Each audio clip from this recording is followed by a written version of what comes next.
মাশাআল্লাহ, তাহিরি হুজুরের কণ্ঠে অসাধারণ একটি গজল। যদি আপনাদের কাছে ভালো লাগে ভিডিওটা শেয়ার করে দিবেন। ধন্যবাদ।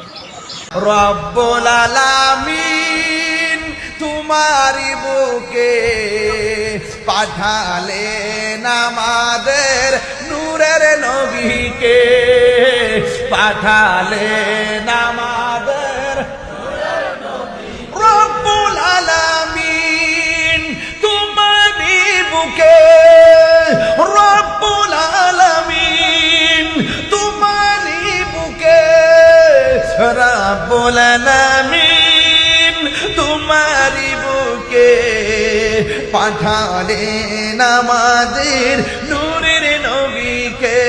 বলো পাঠালেন সেই কারণে তোমার বাগানে